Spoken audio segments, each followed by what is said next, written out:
साल 2017 में जब योगी आदित्यनाथ यूपी के मुख्यमंत्री बने तो देश का एक बड़ा तबका उन्हें प्रधानमंत्री नरेंद्र मोदी के बाद प्रधानमंत्री पद का दावेदार मानने लगा। गहे बगाहे ये बातें और ये चर्चाएं उठती रहीं कि मोदी के बाद कौन, और इसीलिए इस लिस्ट में सबसे पहला नाम योगी आदित्यनाथ का तमाम समर्थक लेते रहे और संघ के साथ साथ बीजेपी का एक धड़ा भी उन्हें खूब चाहता है। लेकिन बीजेपी के अंदर ही कई प्रधानमंत्री के दावेदार हैं। ऐसे में अमित शाह समेत कई लोग हैं, लेकिन योगी क्या उस पद तक आएंगे, इसको लेकर के एक इंटरव्यू हुआ है और इस इंटरव्यू में बीजेपी की लोकसभा सांसद और बीते काफी समय से चर्चा में रहे निशिकांत दुबे ने बड़ी टिप्पणी की है। दरअसल लोकसभा सांसद निशिकांत दुबे ने योगी के राजनीतिक भविष्य को लेकर के सवाल किया है और ये कहा है कि योगी का नंबर अभी 20-30 साल कहीं नहीं। दरअसल उन्होंने बड़ी खरी खरी बातें की हैं। दुबे ने कहा है कि योगी जी मुख्यमंत्री आज हैं, लेकिन दिल्ली की जगह खाली नहीं। योगी के समर्थकों को शायद ये बात अच्छी नहीं लगी, इसीलिए सोशल मीडिया पर लोग रिएक्ट कर रहे हैं और निशिकांत दुबे को हद में रहने की बात कह रहे हैं।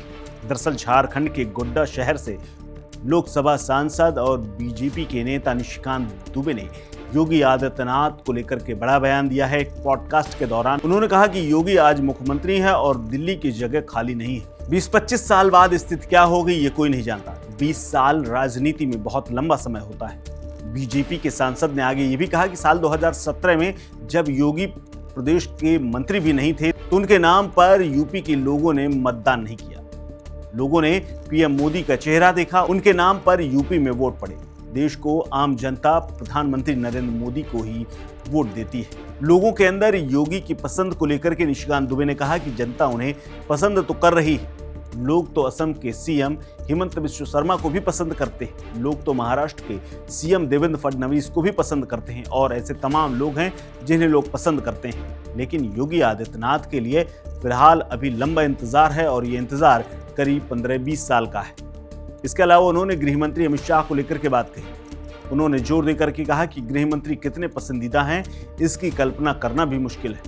उन्होंने आर्टिकल 370-35A के साथ साथ नक्सलवाद को भी खत्म कर दिया है। बीजेपी इतनी बड़ी पॉलिटिकल पार्टी बन गई है, इसका श्रेय तब के और वक्त के हमारे राष्ट्रीय अध्यक्ष को जाता है, यानी अमित शाह को।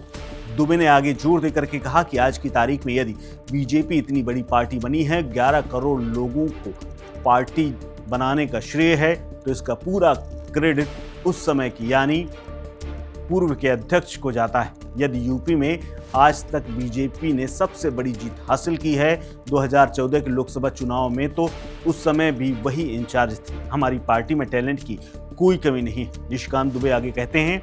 और इस इंटरव्यू के एक हिस्से में जो कि वायरल है, उसको देख करके तमाम लोग न सिर्फ टिप्पणी कर रहे हैं बल्कि और कई लोगों ने तो यहाँ तक अब याद दिलाना शुरू कर दिया है कि 2024 में यही बीजेपी और इन्हीं नेताओं के राज में लोकसभा चुनाव में किस तरह से पीछे हुई है, किस तरह से उसकी सीटें आधी हुई हैं, ये भी याद दिलाना शुरू कर चुके हैं। इसके अलावा टिप्पणियां की जा रही हैं कि योगी जी अपने हिसाब से कैंडिडेट सुझा रहे थे, लेकिन बाकियों को कुछ और करना था। दुबे जी झारखंड और बिहार देखिए, यूपी में दिमाग ना लगाइए, क्योंकि ये योगी जी हैं और ये योगी जी कुछ भी कर सकते हैं। इस खबर में फिलहाल इतना ही। अपडेट्स के लिए बने रहिए वन इंडिया हिंदी के साथ। नमस्कार। Subscribe to One India and never miss an update. Download the One India app now.